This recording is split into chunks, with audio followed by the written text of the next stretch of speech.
here we go. Those who don't know who I am, my name is Rabbi Itzhak Shapira. I'm the founder of Ahavat Ammi Ministries and Yeshivat Shiur. It is our absolute joy to have you with us in the Sukkah this evening for Isaiah Giant Sukkah Party. I would like to dedicate this particular Shiur to everybody who is not Jewish by blood, who is on a journey up to Jerusalem, to be returning home. This Shiur today is dedicated to you. God bless you in this journey. I would like to start this Shiur quoting the very first Ashkenazic chief rabbi of Israel. Listen carefully to his words. He said the following: the first generation of the footsteps of Messiah, the travails of the Messiah, at the beginning of the revealed end, witnessing the settlement of this land of Israel. It's prepared a way and it's prepared the material for Knesset Israel, Ecclesia of Israel. And the spirituality might serve then in a capacity of preserving the inner life when the material power of the nation will be strengthened. Then there will be revealed all the holy spiritual treasures within her, and the Torah with all the lights will resume her might to be eternal light, a glorious light in the hand of the Lord, and a crown of the kingdom in the palm of God. He continues and he says this: a step 2 to the return of Israel to the land. Listen to what Rabbi Kook, the chief rabbi of Israel, the very first Ashkenazic, said. Many souls cast among the nations will return in Ahavat Yamim, in the last days, will return to Knesset Israel, to the house of Israel, to the commonwealth of Israel, in the footsteps of the Mashiach. And the digestive ability in the beginning is insufficient to convert them to healthy nutrition. From this arises the illness called chutzpah.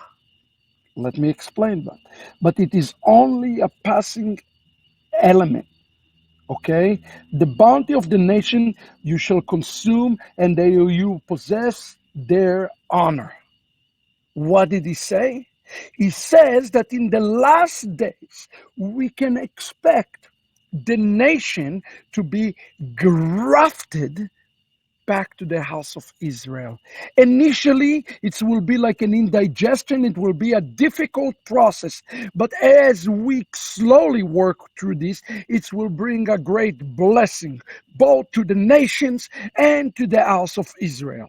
In this study today, called Isaiah Giant Sukkah Party, we are going to go deep, very, very deep, to understand this indigestion, what Rabbi Kook called chutzpah, the indigestion, the inability to take the nations back into the house of Israel. What is the cause of this indigestion, and what can we do as natural branch, as the Jewish people, to digest the nations back into the house of Israel? What can we do? The Proverbs say, too much honey and you are vomit. But the fullness of the Gentiles is upon us. The prophets speak about every nation, every tribe, every tongue coming back. What do we need to do to get ready, to prepare? And believe it or not, the task of the natural branch is just as important as the task of those who are returning. Here, Rabbi Kook says, many souls cast among the nations will return to the house of Israel. Our job today is to return you. But before we return you, we need to understand the source of indigestion.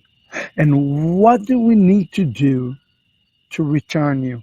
People ask me all the time the question, do you believe in a rapture? Oh, yes, I do believe in a rapture, but not a rapture to the heavens, a rapture all the way to Jerusalem. This is the rapture that the prophets of Israel spoke about. In order to do this, we need to understand one thing and one thing only. Although the indigestion can be repaired in part by the natural branch, it is only the Messiah himself. The Messiah himself is the only one who will finalize and will complete the digestive process. And do you know when it's going to happen?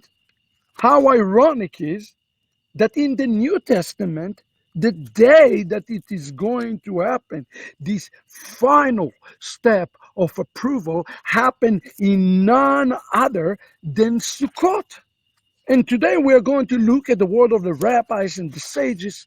We're going to go deep into this intensive study. If you are afraid of Judaism, today this study is not for you. Run away.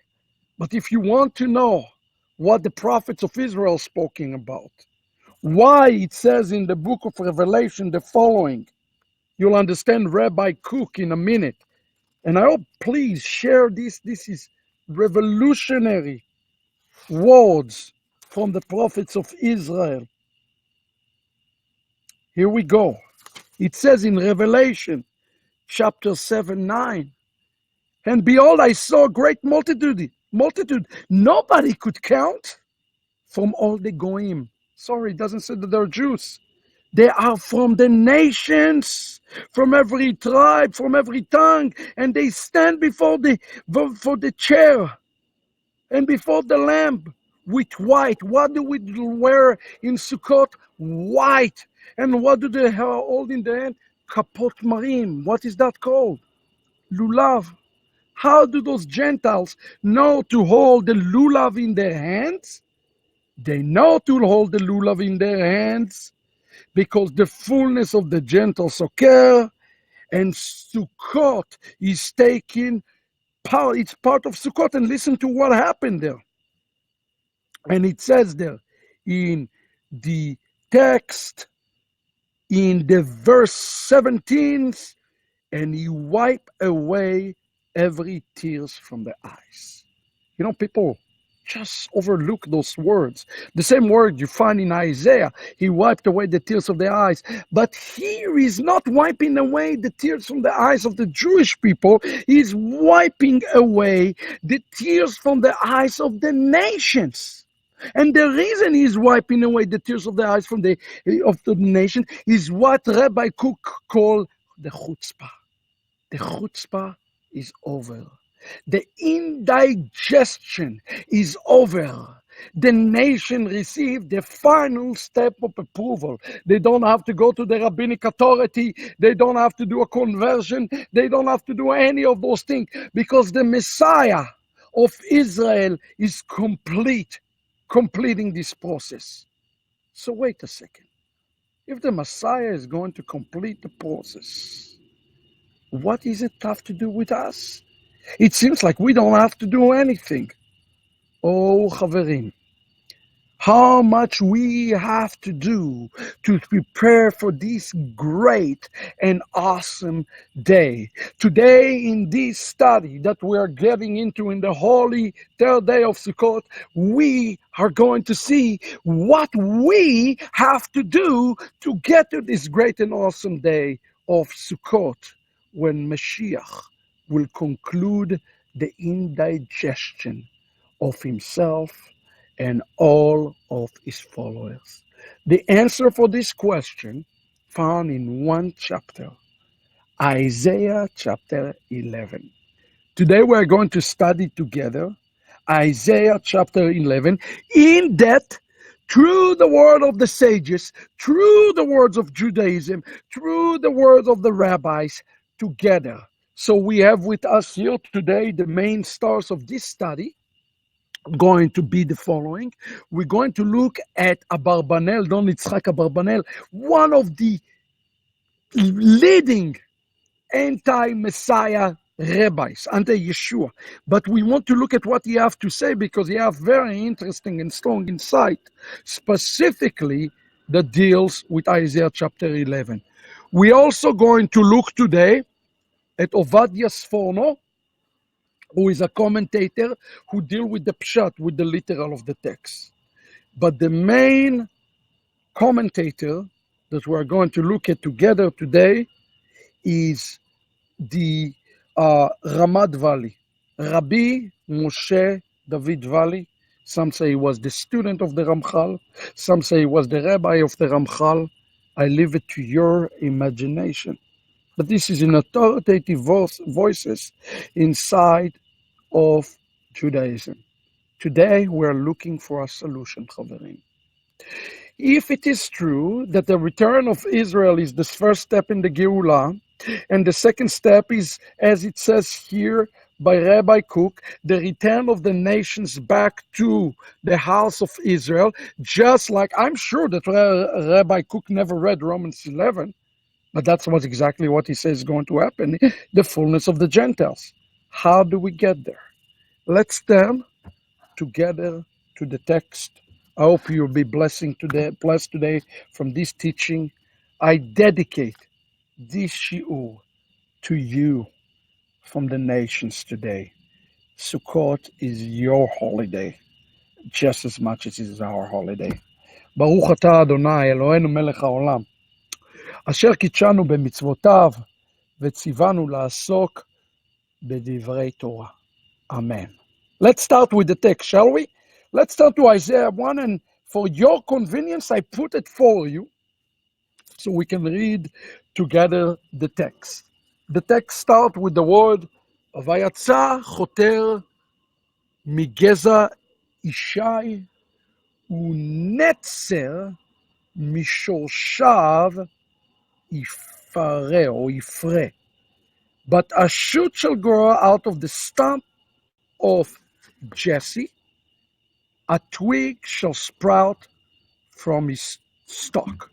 I'm sure that many of us have read this verse many times. First of all, we need to identify in the context who is this talking about? Who is this verse is speaking of? I like to start the discussion that we're having with Yitzhak Abarbanel. And I'm just picking Yitzhak Abarbanel here because he's so thorough in understanding. Today I want to look through Isaiah 11 through the eyes of Judaism. Because the answer for this question on how to prepare the Gentiles is found in Isaiah chapter 11. And it says the following. Let's start with Abarbanel. He says, ויצא חותר מגזע אישה. And a shoot come forth from Jesse. Okay? He says, first of all, I want you to know something. He said, Inyan Melech Mashiach. Who is this chapter speaking about? Make yourself a note that chapter 11 speaks about the Messiah of Israel. The entire chapter. The entire chapter is a messianic chapter. In a minute, we'll see how it's related to Revelation 7 and other chapters. But it says, Inyan Melech Mashiach. ואחר כך יזכור גאולת האומה. There are two topics in Isaiah 11. And what they are? King Messiah and the redemption of the entire house of Israel. Somebody write in the chat, you sure I should? Wait up, we're not there yet. First, we need to understand what this is speaking of. It is saying here, Abarbanel come and he says, it is speaking about the Mashiach and the Geula. Everybody wants Mashiach, but the point is not the Mashiach. People misunderstood it. The point is not the Messiah. The point is what the Messiah will do. And what the Messiah will do is will bring Geula, redemption, to the entire house of Israel nationally. Okay? Now, the very first word that we see in the text, let me put the text for you again. I think it's important for you to make a note. If you read Hebrew, even better, is the word Yatsa. The word Yatsa is a very important word, okay? And it says here, Yatsa Bachoter, it says, Ke'ilu, this is important, Ke'ilu, as, Ke'ilu, hu yotze mitachat la'aretz. Have you ever think about it when a shoot come out? Where is he shooting from? He is shooting from underground and upward, okay? This is important. Because you say, Hu adavar anishar ma'etz hanikrat. He is what is going to be from the remnant of something that is cut off. There is a remez here, because the book of Daniel speaking about the Messiah that is going to be cut off, right? So when it says Yatsa choter migez Isha, it's important to understand it's something that died. Something spring out of it. You understand? Choter is like a budding that comes from something that cut. It's a remez that tell us that the Messiah will be cut off. Somehow he will be cut off and he will be resurrected from being cut off. That is exactly what it says. And he continues. Listen to this. ואחר זמן רב, and after a long time. It's interesting. What do you mean long time? Isn't the Messiah just a pure, regular, mere human? Well, let's see what the Bible says. Okay? ואחר זמן רב, מאותו שורש, from the source. What is the root? The root is HaKadosh Baruch Hu. He's Hashem himself. That is the root. שנשאר תחת הארץ, that stay underground, he is not reveal himself, יצא חותר, right?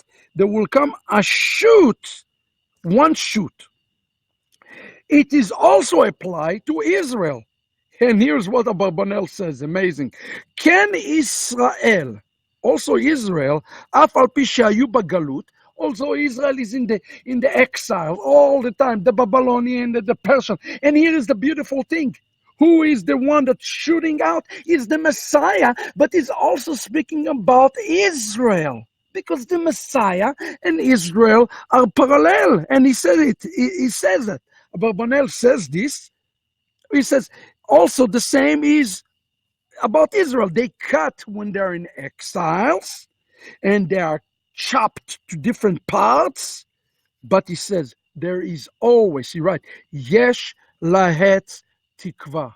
The tree has a hope. He is never cut off completely. And this is something people need to understand. Yeah, Israel has been divorced from God. Yeah, Israel has been in the galut, and Israel has been in the exile. But it is always, there is a shoot.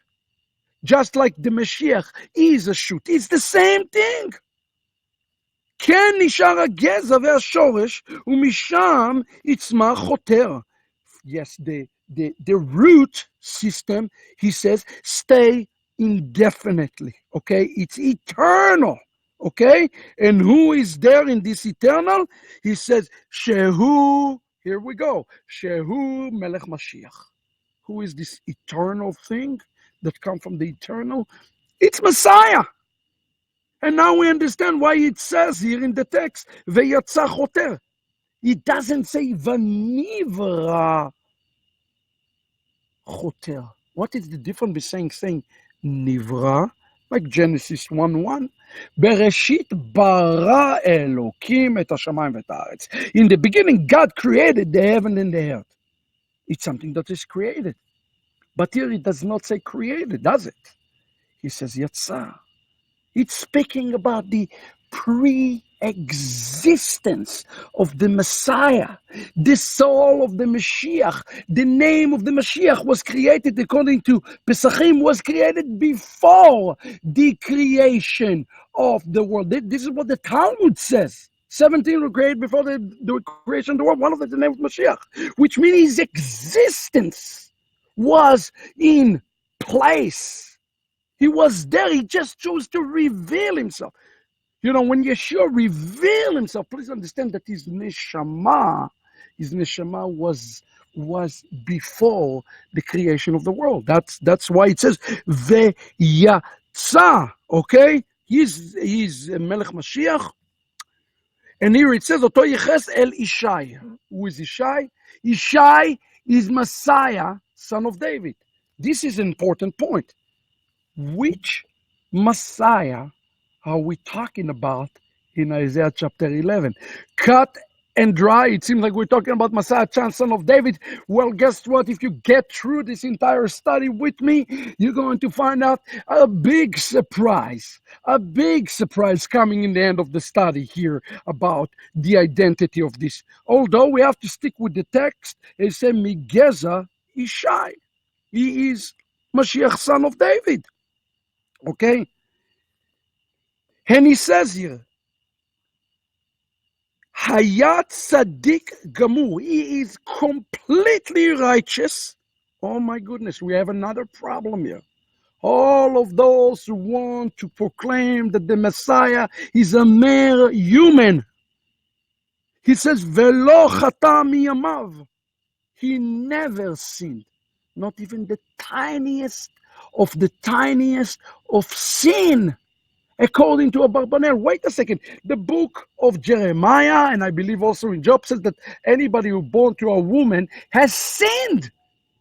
But it says about the Messiah that he have never sinned. He is a complete tzaddik. Okay? And how did he die? It says here, he never sinned. And the shocking thing, because remember, he was part of being cut off, right? Shoot. And he says here, Abarbanel says, Shehu met me'otav shel nachash. Who is the one who killed him? Although he's clearly here resurrected. And you should know, by the way, this is not a study of the divinity of the Messiah, but if you want to go there, get the return of the kosher pig.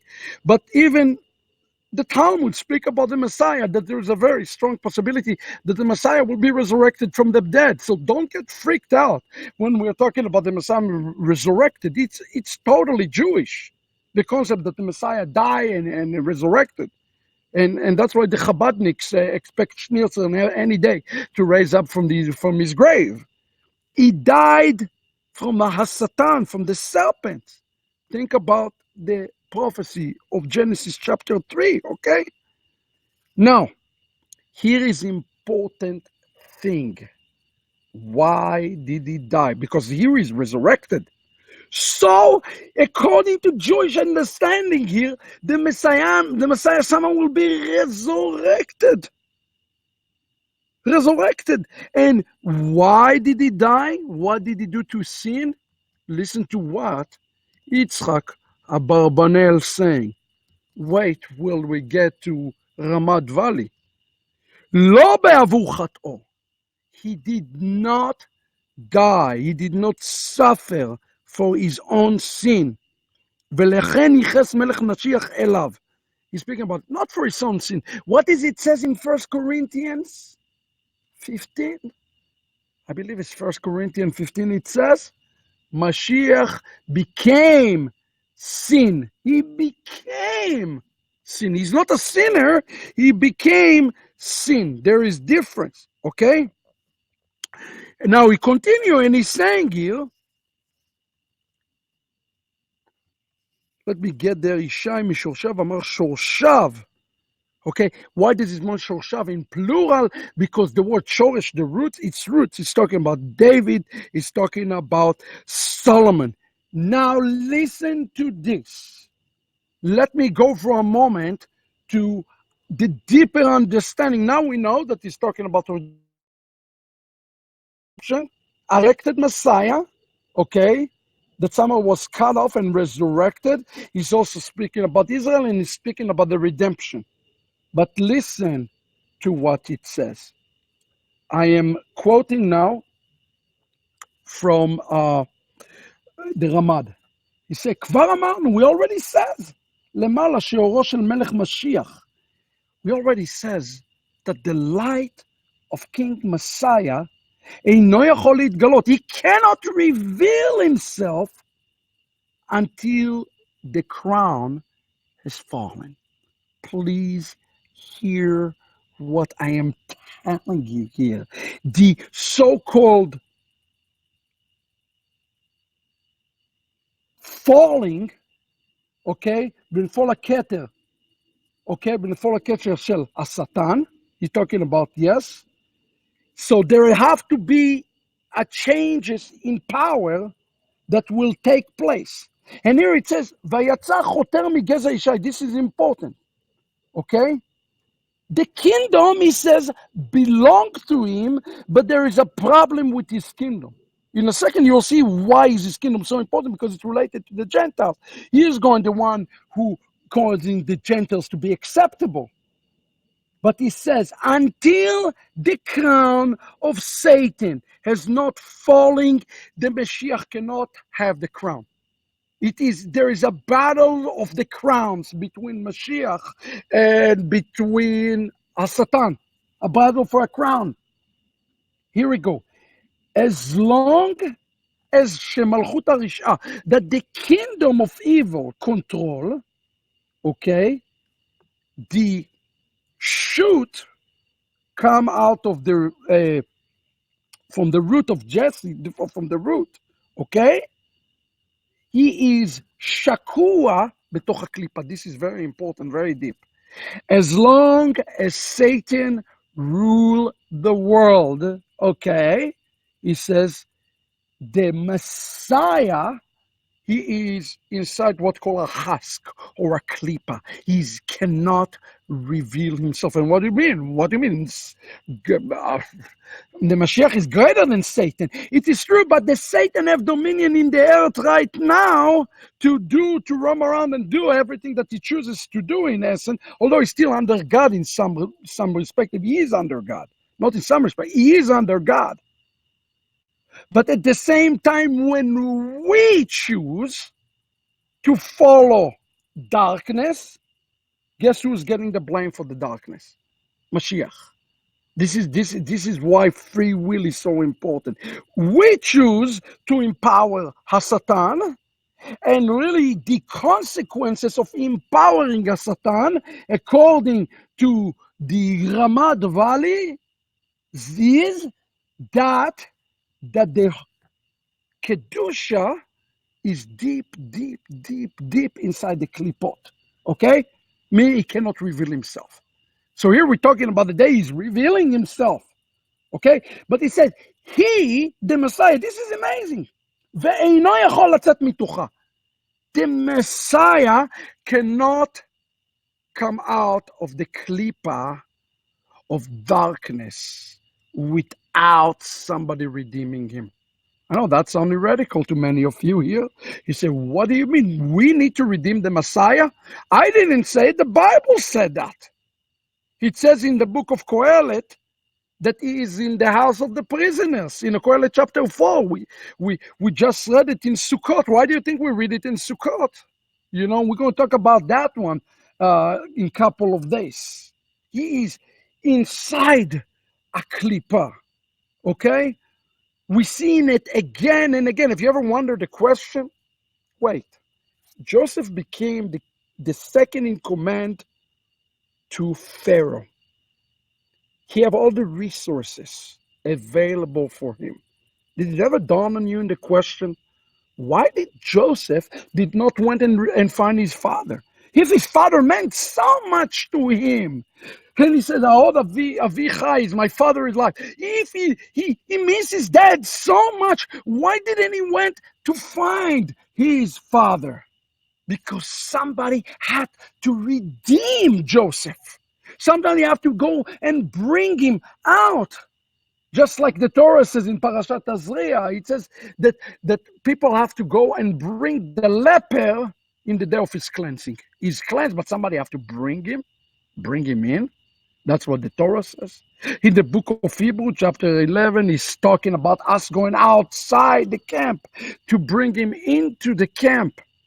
The concept of redeeming the Redeemer is the secret and the key for the fulfillment of Isaiah chapter 11. If we want to see Isaiah 11 fulfilled, we have to redeem the name of Mashiach. Just yesterday, I spoke to you about the 4 letters of God's name and binding them together. The binding of the 4 minim, the 4 species, 4 letters in God's name represent Hashem, represent the Mashiach, represent the Shekinah, and represent Israel, being bound together. And here we seeing this concept again that it cannot come out until we redeem his name. Why do you think he said, "Oh, Jerusalem, Jerusalem, how I long to gather you like a hen that gather of chicks, but you were unwilling. Your house will remain desolate, and you will not see me, Jerusalem, until you say, Baruch haba b'shem Adonai." He is waiting for the redemption for his name. So the entire thing here about Vayatza choter migeza ishai, that a shoot will grow out of the stump of Jesse. Okay?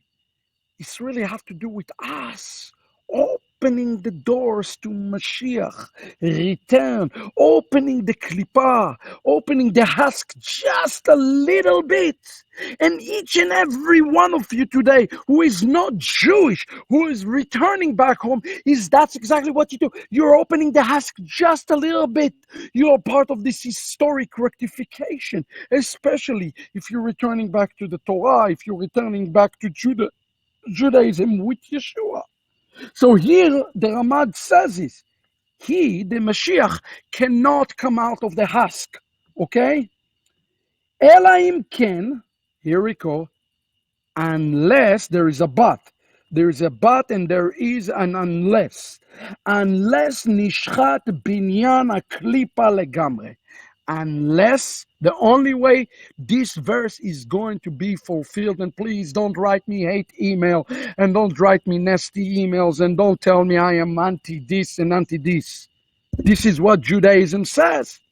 Unless we destroy the foundation of the klipa of Yeshua, it cannot come out. And that's the point of Ramad. Ramad says that it is our own job to pull the klipa out. It is our own job to pull the husk. That's not what the Mashiach will do. We destroyed the foundation because we are partners with the Messiah.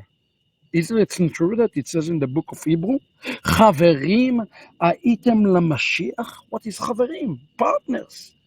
He works, he is shaking the klipa, and we are also shaking the klipa. The fact that there are today thousands upon thousands of Gentiles who holding in their hand a lulav and calling upon Yeshua return is shaking the klipa in the heavenlies. People don't understand it, but the things that we are doing on the earthly level affect the heavenlies. Indeed, they are. And here it says, unless we destroy the klipa. And what it is? Here we go. He says, according to the sod, the secret, sheze nofel ze kam. This is a great law of Judaism. When one fall, the other rise. And when one rise, the other fall. And vice versa. The voice is the voice of Jacob and the hand of Esau. When Jacob pray, Esau had to shut up. When Esau when Esau is wicked, Jacob has to run away. We see this struggle, this power struggle, and the Sukkot is about this power struggle between those two entities. And please understand, what is the foundation? Please don't write me a nasty email. Say, Rabbi Shapira is against Christians. I'm not against Christians.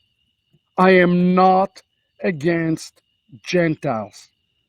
I have the largest messianic Jewish yeshiva in the world that teach 75% of my students are Gentiles. We are not against Gentiles.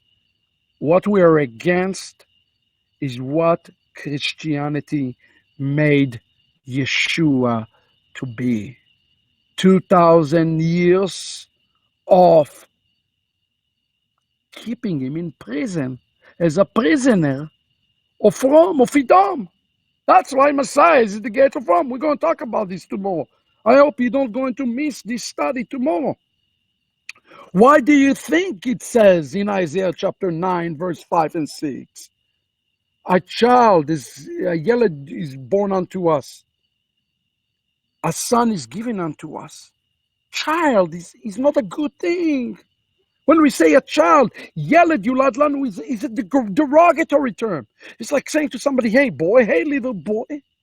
And then he's becoming a son. What is the Ramad and the Ramchal said about this? They says that in his first stage, he is in a klipa. That's why we call him a child. It's not a good thing. Yeshua still today is a child. He is a child. We want to get to the fulfillment. We want to visit the springing out. We have to break the foundation of the klipa. The entire thing about the coming out here, the what it said, growing out of the stump of just, it's shaking the foundation. And we have to shake this foundation. And I tell you, the foundation of Christianity, I said it before and I say it again. And please don't send me nasty email. The foundation of Christianity will not stand when Messiah comes. It will not stand. Not a Christianity as we see today. No way that it will stand. Okay? So you should know something. You are partner right now. Each and every one of you are partner right now in the Geulah. If you are returning to the real Yeshua, the Jewish Yeshua. Oh yeah, the Jewish Yeshua who celebrated Sukkot. Guess what? You're part of shaking these foundations.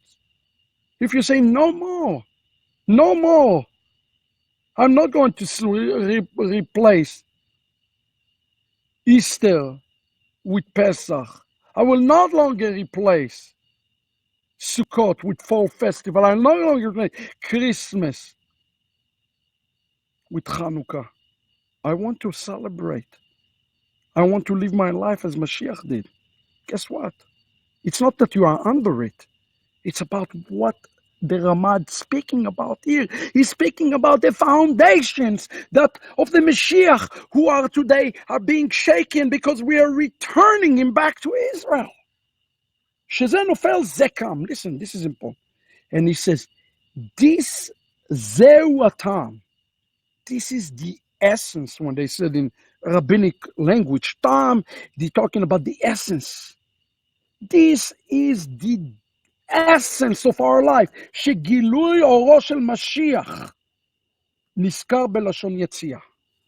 The essence of the revelation of Messiah is derived from one word. And if you look at the screen with me, here he says, the Ramat Valley says that the essence revelation of Yeshua is found in one word. I highlight for you, it is for you in yellow is the one word. In English, it says, but a shoot shall grow out, but that's not what it Hebrew says.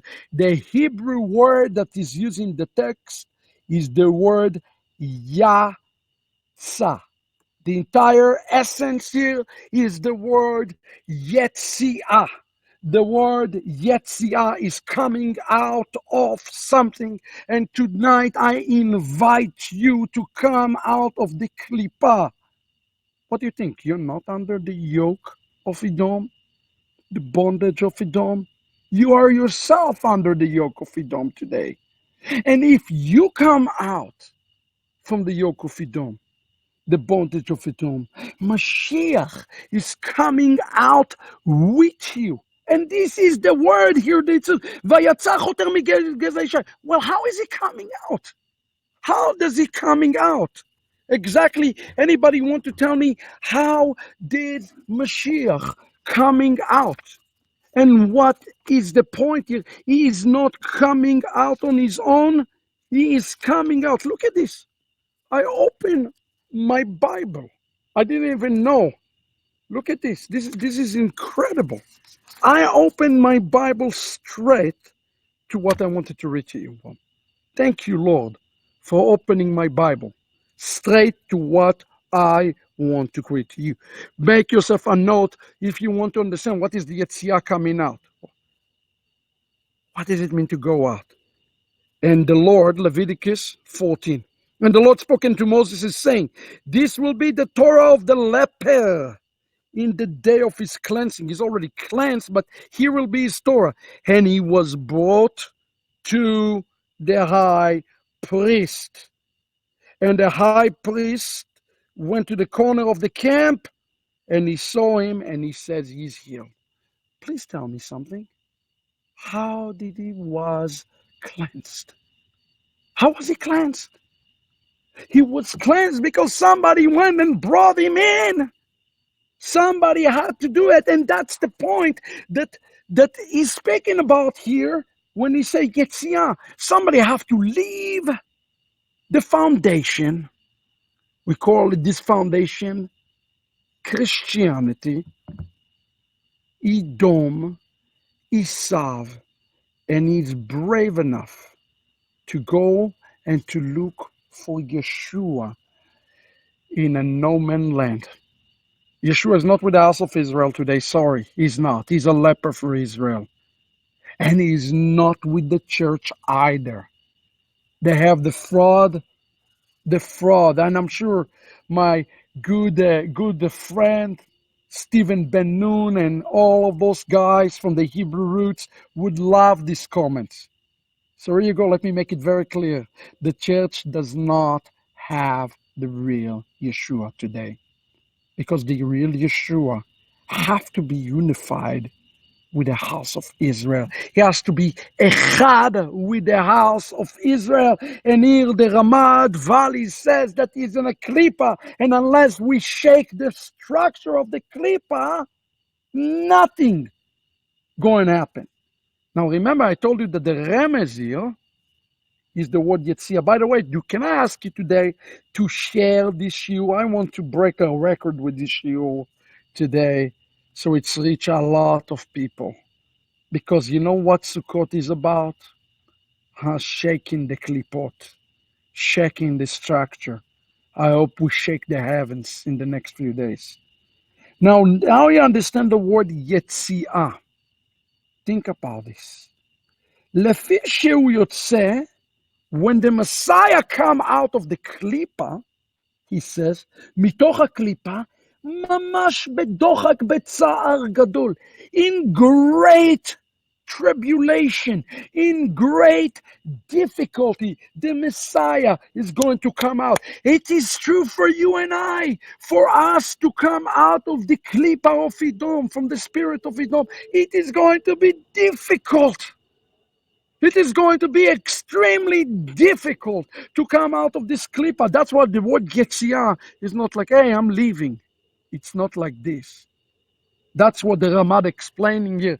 When he wore the word Yetzirah, he's talking about great travails, great pains. That's why this time before the coming of the Mashiach, known as the travail of the Mashiach. When we read this verse, it says that the shoot shall grow out of the stump of Jesse. Please understand, it's in great pain that is coming out. You know, when something comes from the ground up, you have to fight for it. You and I going to have to fight for it. And he said, Mamash bedochak, but sar gadol, it's going to cost the Messiah. It's cost the Messiah his life to be able not to come back again. Think about what he had to pay for this. Okay?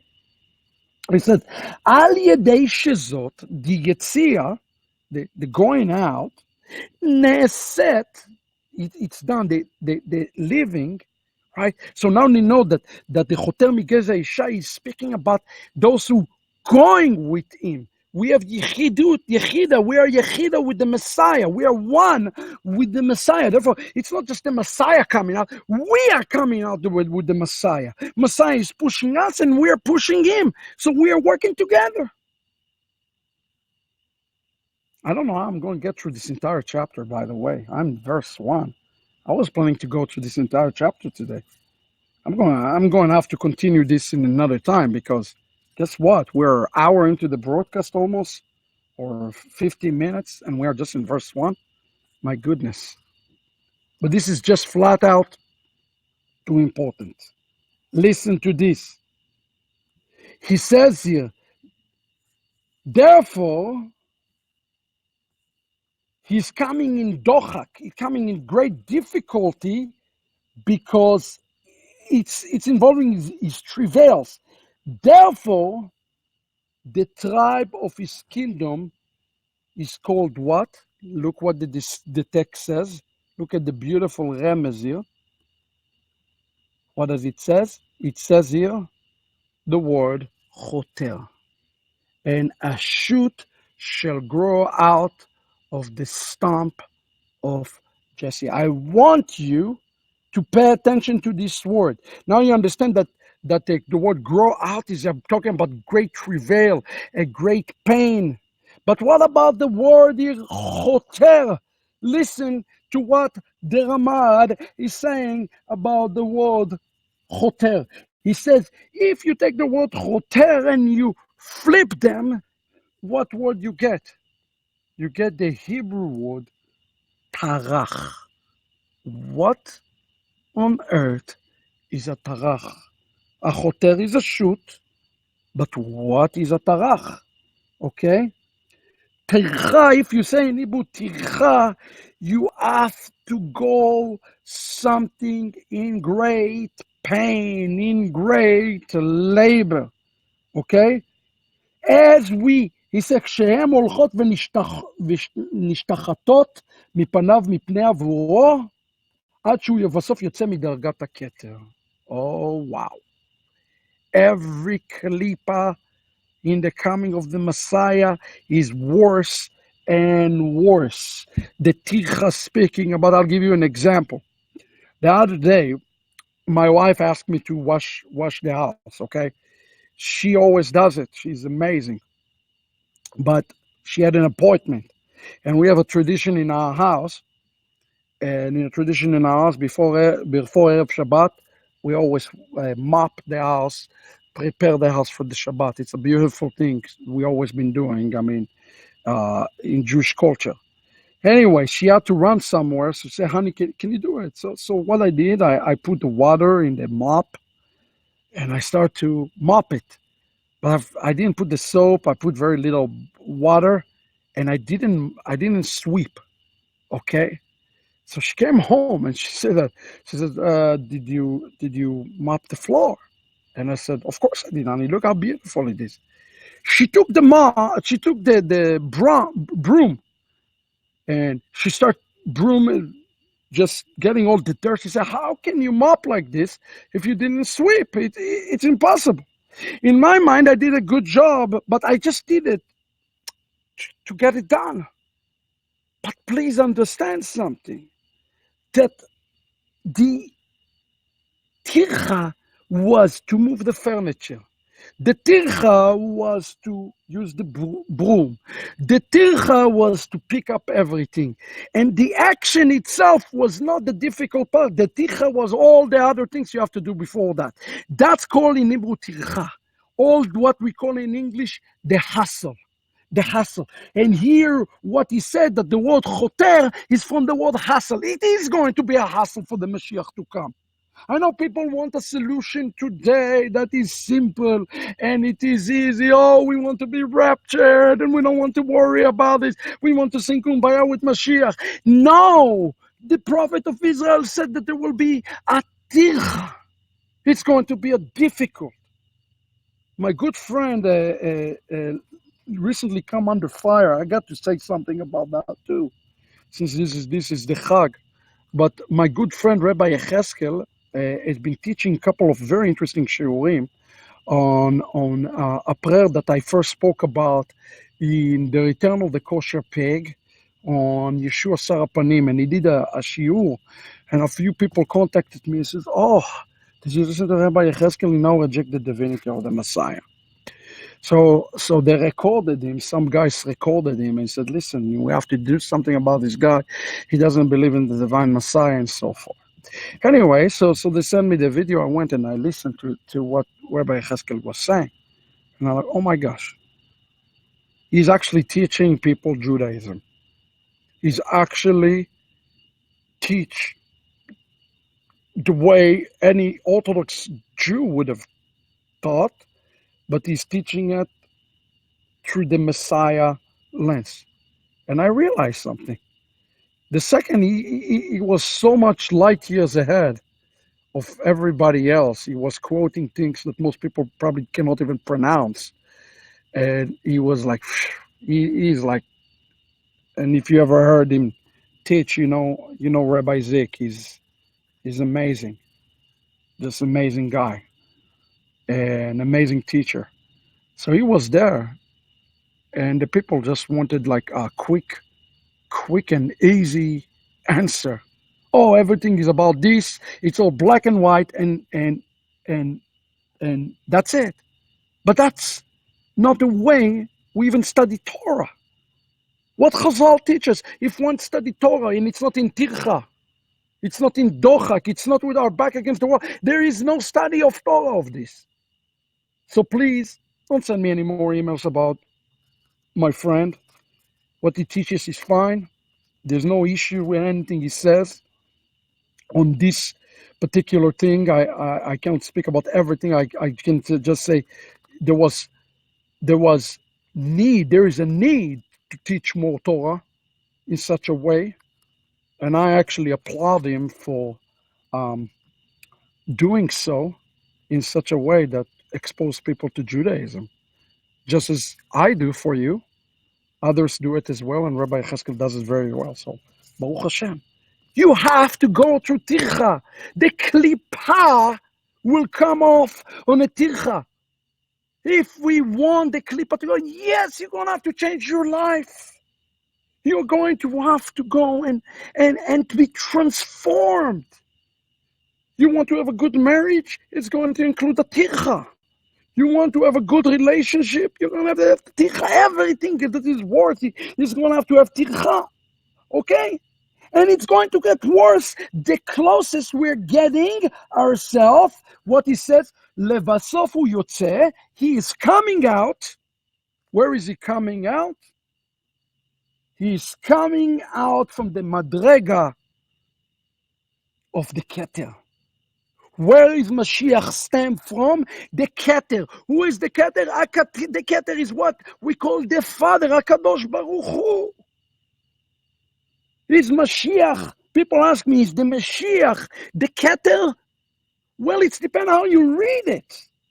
He is coming out. His source is not creator. The word Yetzia is not Bria.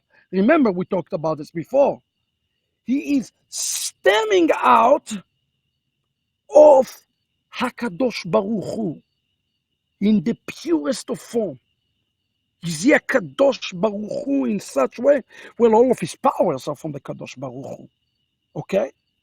For example, myself, I have a son.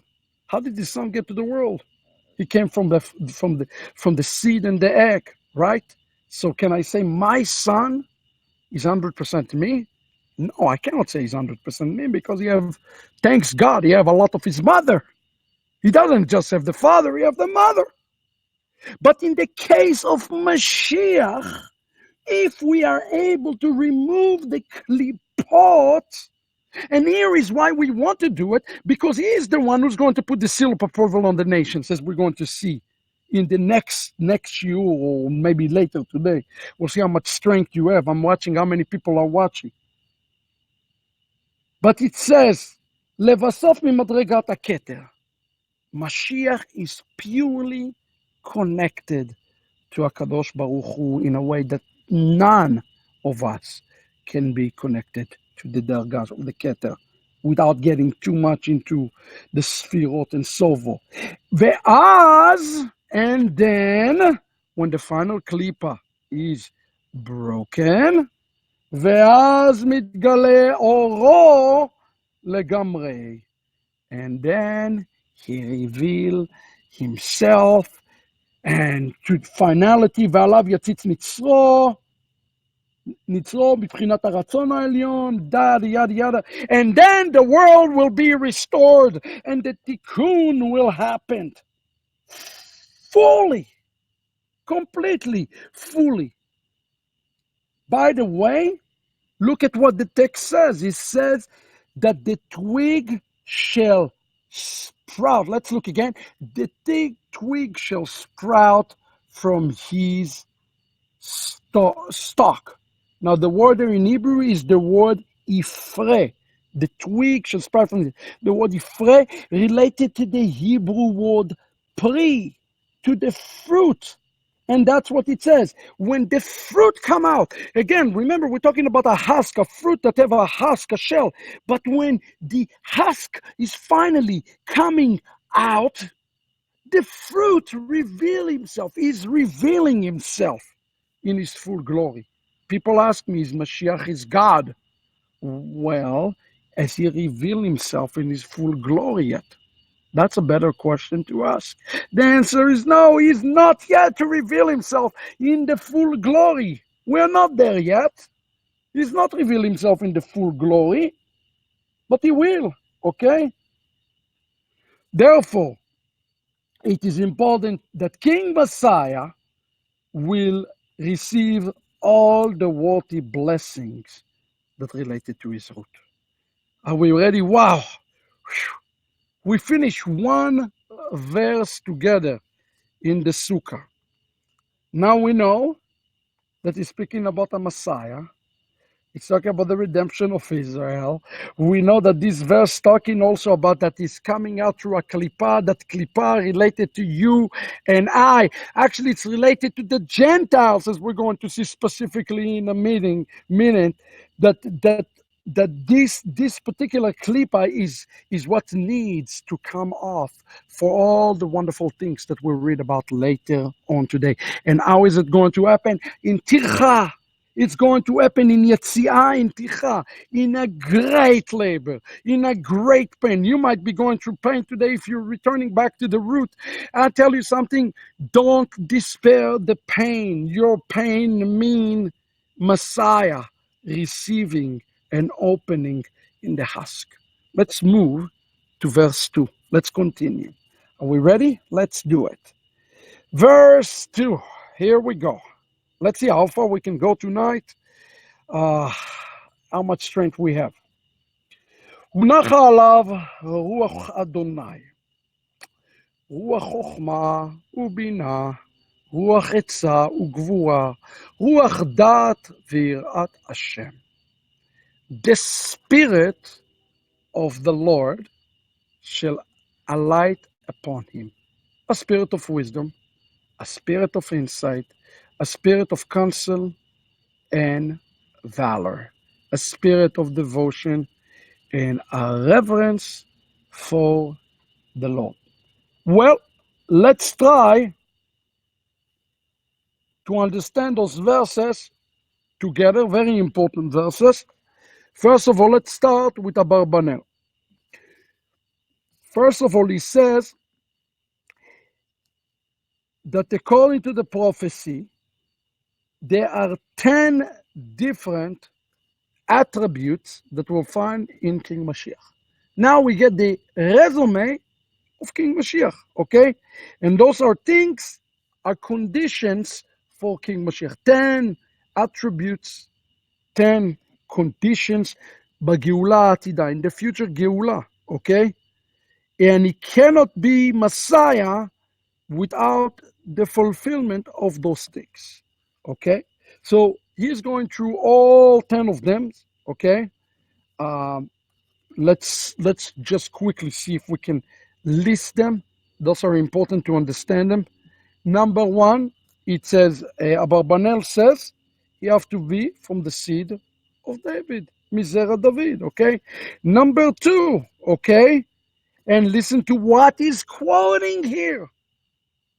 He's speaking about the level because he's talking about these 7 different spirits, specifically in this verse, 7 different spirits that rest upon him, okay? And it says, the second thing we have to pay attention to is Madregat Nevuato, is level of prophecy, or prophecy, that will שתהיה בעליונה שבמדרגות הנבואה, that will be in the highest in the level of the prophecy, as our sages say, okay? And he just quote one, but I can quote here 10. He quote Midrash Tanchuma, and he quote the following: behold, my prophet, behold, my servant will prosper and will be exalted and will be lifted very high. He quotes this in connecting to Isaiah 11. And where is that coming from? Isaiah 53. That is Isaiah 52:13. He identified the servant of the Lord, not me. He does. That's where the anti-missionaries, let me tell you something. They're not honest. They're not truthful. Those who listen to the anti-missionary, you should know something. They are not honest.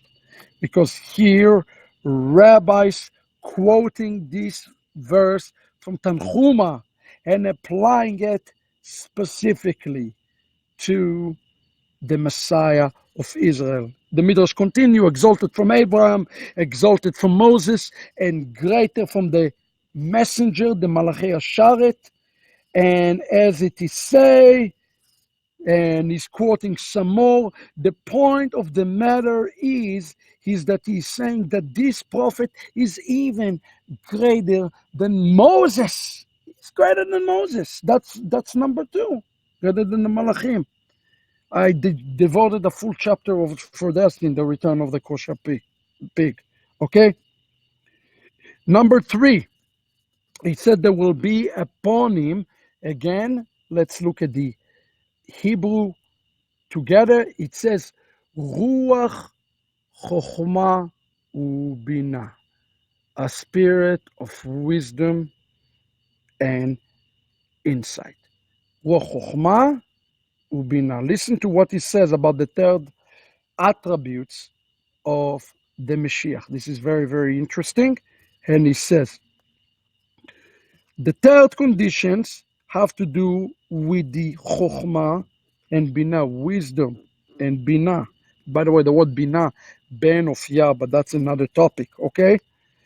And he explained that all of those Ruach, okay, are upon him, but there's those 3 heavenly Ruchot that upon him. Chochma, Bina, Etzah, Gvura, Dat, V'Yirat Hashem. Those are the 3 that are specifically upon him. But let me quickly go upon this because there is so much I want to get to with you here. So there will be nothing in him. Here he says, there will be no deficit in the Messiah. He will be perfect. Okay? Number 4, he will be spiritually attuned. Number 5, he will pursue mishpat and tzedakah. Number 6, he will do miracles.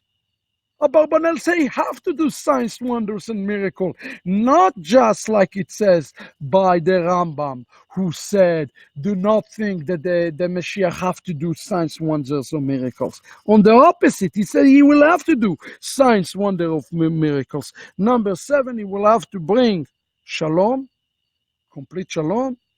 Okay. Number 8, he's talking about the ze'ev, the wolf, and the lamb together. Okay. We're talking about that. Number 8, the nations will bow down to him. Okay. Number 9, he's going after the gather the scattered of Israel. Okay. And number 10, he's going to have to complete the Geulah, the redemption of the house of Israel. So this is the 10 things he has to do. He has to fulfill those things. Here is the thing. Those fulfillment of those 10 things are happening in stages, and I will prove it to you right now. But let's go through this first of all together. First of all, the Ramat Valley he says the following, that the word that we have to pay attention to, again, this is a beautiful point of knowing the Hebrew language, is the way that this sentence is constructed. Excuse me. Let's go to verse 2. It says, Unacha alav.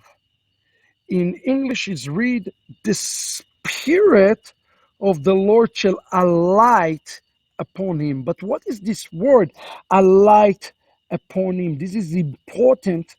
And the Ramat Valley says the word alight upon him. He's the word here, alight. He's the word nacha.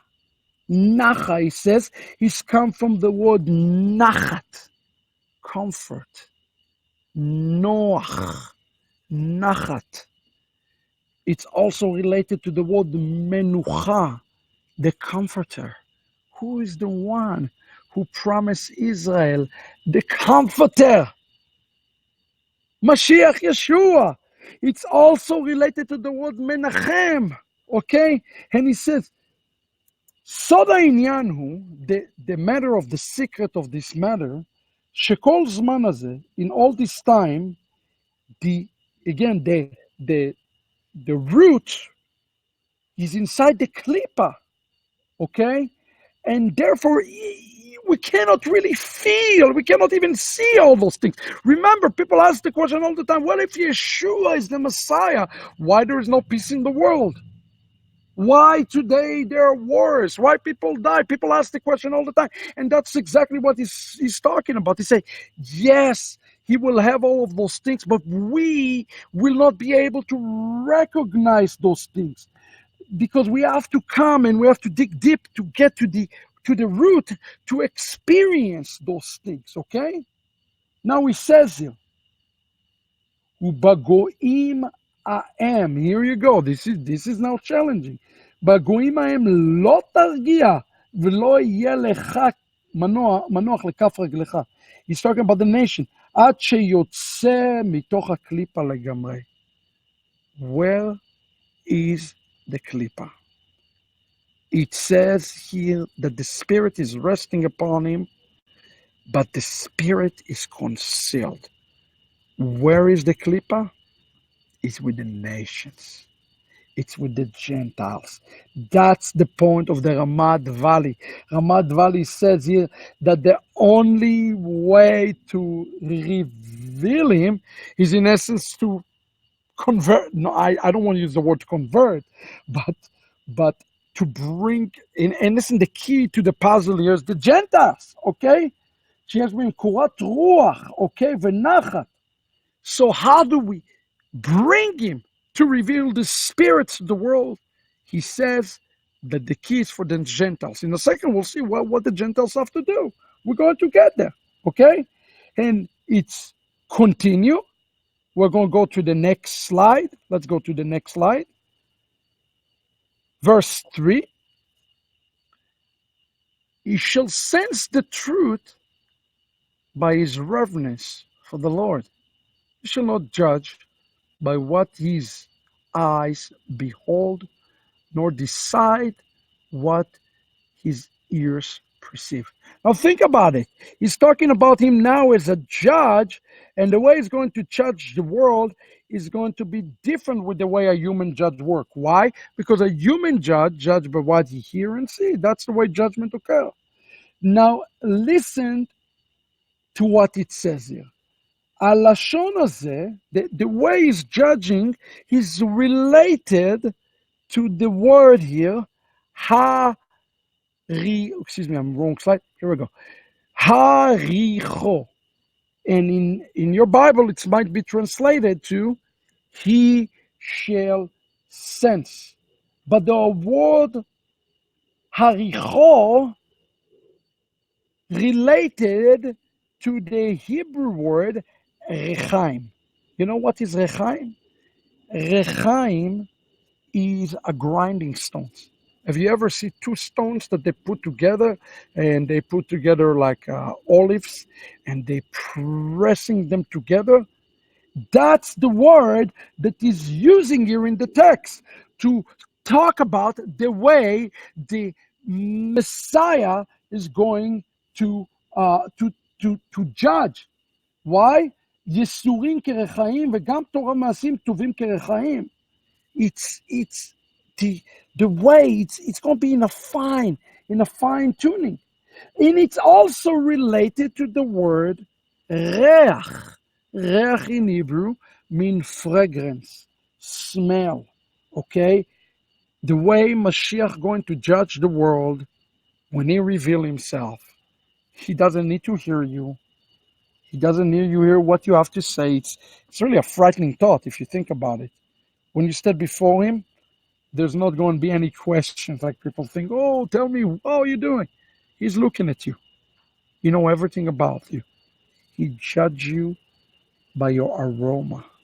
That's why in 2 Corinthians, it is speaking about the aroma, okay?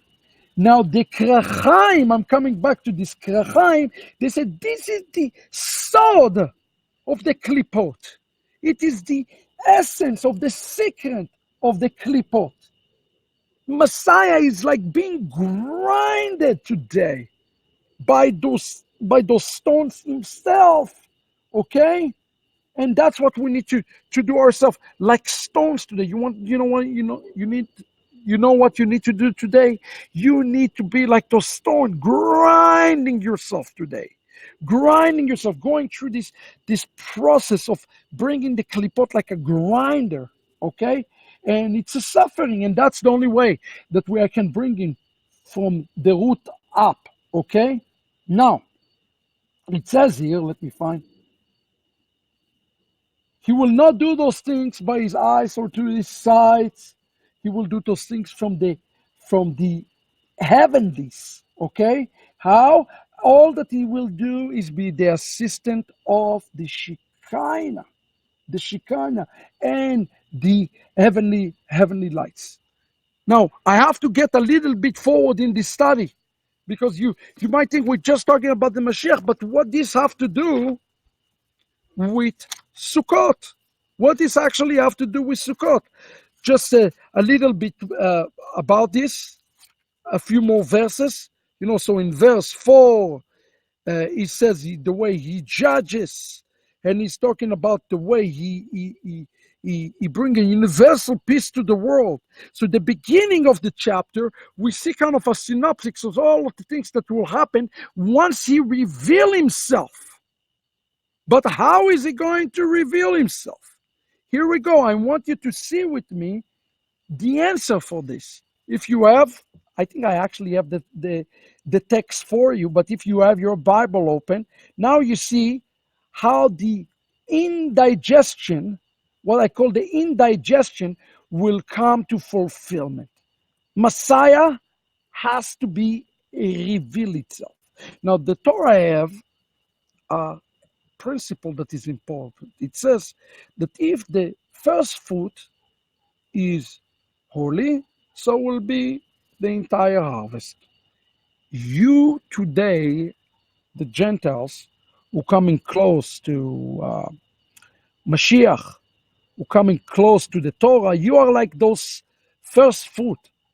The first fruit is difficult fruit for Israel today. I want you to understand this. Very, very difficult fruit for Israel to receive today. But don't lose heart, because this fruit will determine the entire harvest, okay? So here we are going to see, let me see if I have it with me. Maybe I do, maybe I don't. I don't want that. I don't want that. I want to get you to verse 10. Maybe I have it, maybe I don't. I don't know. But let's read it for a second together. והיה ביום ההוא. It's happened in that day. The root of Jesse. We already know who the root of Jesse is. The root of Jesse is Mashiach. He is standing. Now you see here the word Nes Amim. Nes mean miracle, mean banner, and it's a sign for the people. Please understand now that we are seeing the fulfillment of everything that we're reading about. Just because we read verse 1 through 9 before verse 10 through whatever, 10 to 15, it's not in a sequence. These events are occurring actually in parallel, and he's standing here as a banner, okay, to the people, okay? And there's a secret here. The Ramat Valley says, okay, that King Messiah is standing bechol orotav, in all of his life, bechol atarayim, with all of his tiaras, with all of his crown, okay, and he stand with the fullness of the Spirit from all of his tribulation. Yes, Messiah, he is in tribulation, okay. Now he's standing it from the Nes. What does it mean, Nes Amim? Here the Ramad explained that the Nes, the banner for the people, okay, is the foundation that all the Gentiles will come to seek him. What does that mean?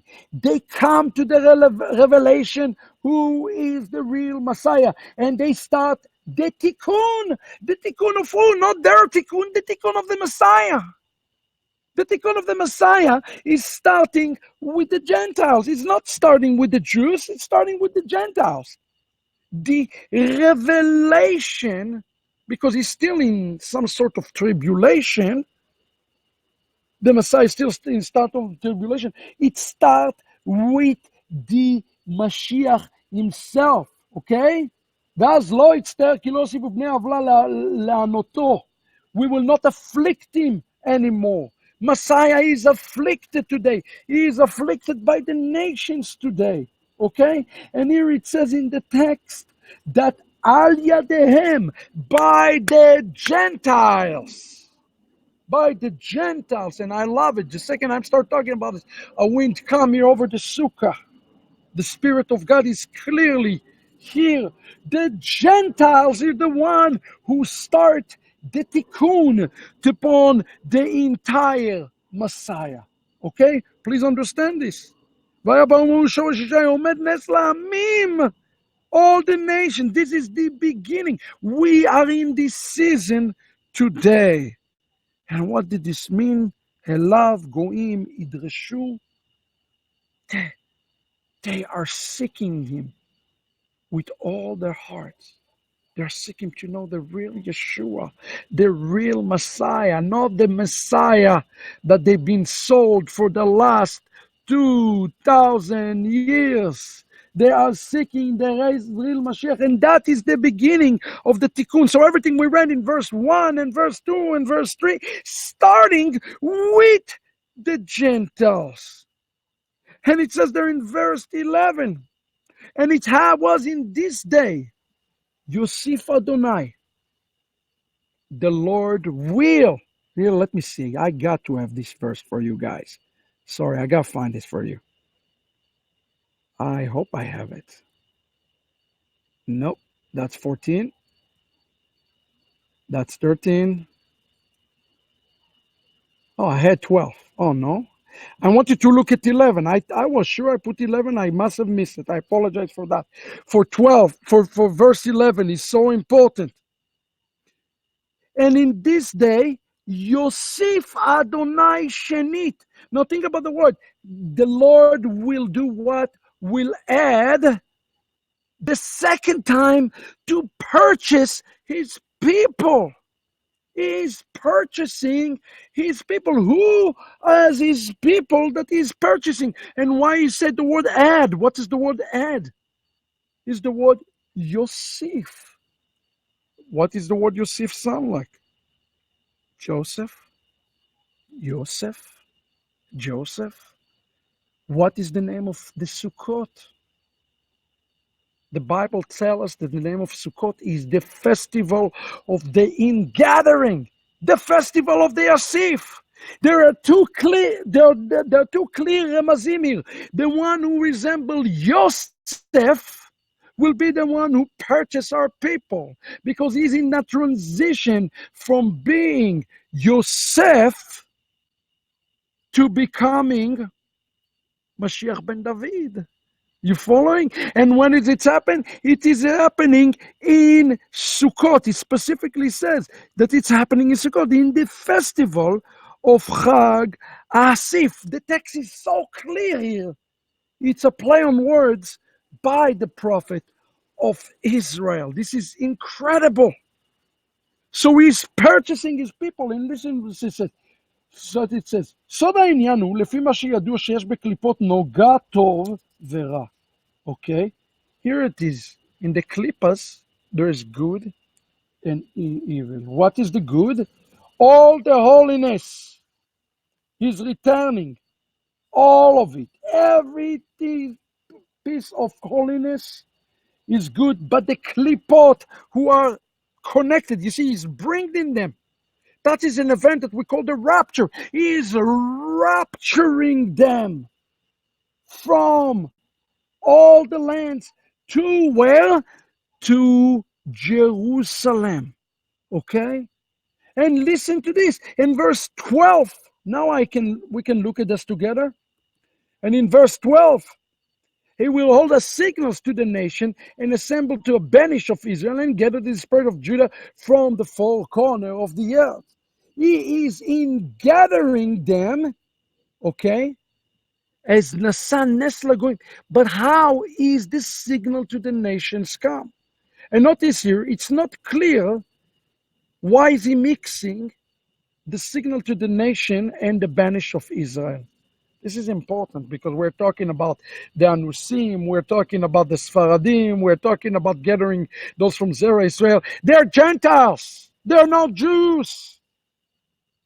But when he returning them, he will going to give them the Messiah seal of approval.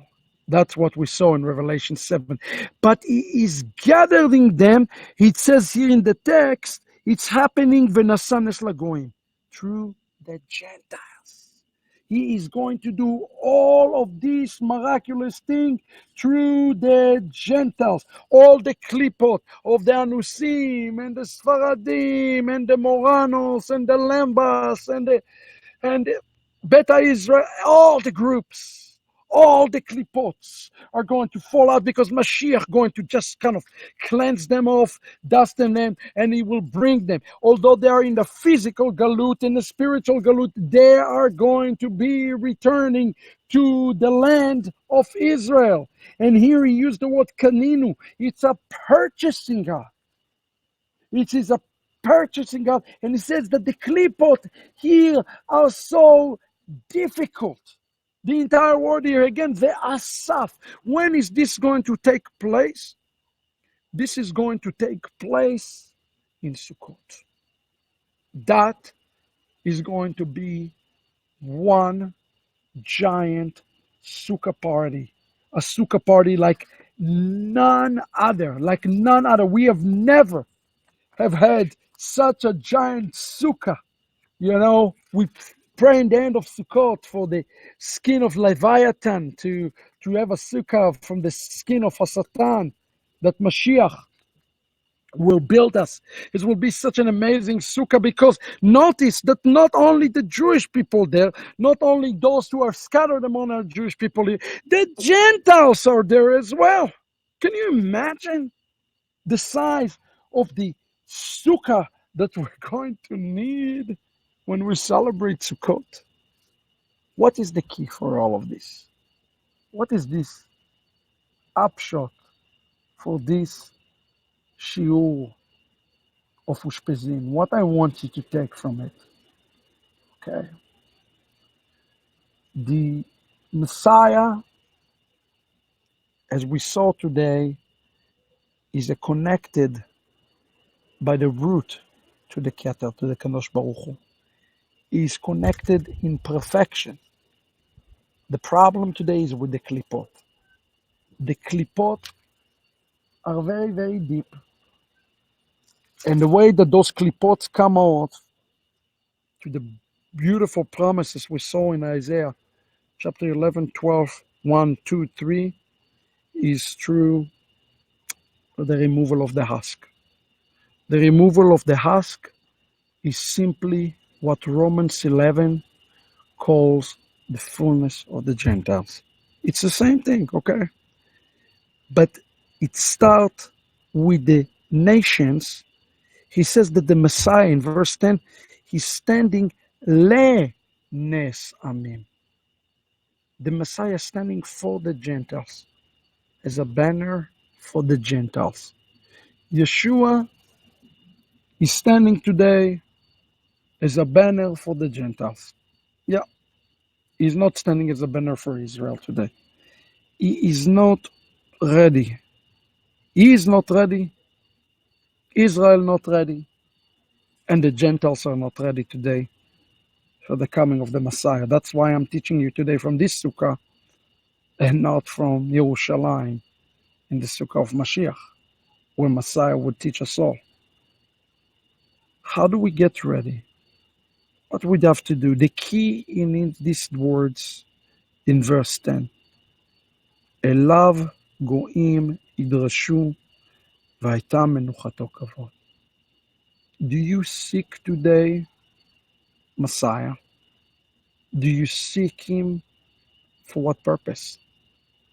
If you seek Messiah today, simply to say, I'm saved, I have salvation, you're seeking the Messiah for the wrong things. Seek the Messiah for the ingathering of the house of Israel. Seek to be part of something bigger than yourself. Seek to be part of the grand salvation of the house of Israel. Because when Messiah, when the fruit will come in, the pre will be so great. When he reveals himself in his full glory, it will be majestic. Yes, it's going to be when the choter will come out to the tircha, the labor. How do you need to labor? Well, you need to labor today by taking off the old and putting on the new, or leaving the past behind. Put upon yourself today the image of the Mashiach, seeking him and seeking him, and know that when you find him, you have to go now and return him to the house of Israel. When we shake the lulav, I explained to you, we bind the lulav, we bind Hashem with Mashiach. That's beautiful. We're moving the klipa. Now the hard part starts. We have to bind him together with the house of Israel. Really what we're talking about today is the job of the Gentiles, of binding Messiah together with the entire house of Israel. Not a simple task. Think about the story of Joseph, how difficult it was to be able to complete it. The klipa is deep. The klipot appear in different ways, Some ways are obvious, some ways are not obvious. But I tell you something, the fullness of the Gentiles, just like he says, is going to lead us for Joseph. That's what verse 11 is so important. Yosif Adonai Shenit, second time. speaking about his second return, the second time Joseph returned. This time Joseph returning as David. And he will say, and in these days, the jealousy of Ephraim and those who try to destroy Judah will cut off. Ephraim will not be jealous of Judah. Who is Ephraim? Who is he talking about in the context here? The talking about Ephraim is a metaphor. Ephraim is Joseph. Joseph is those who believe in Yeshua, son of Joseph, our Messiah.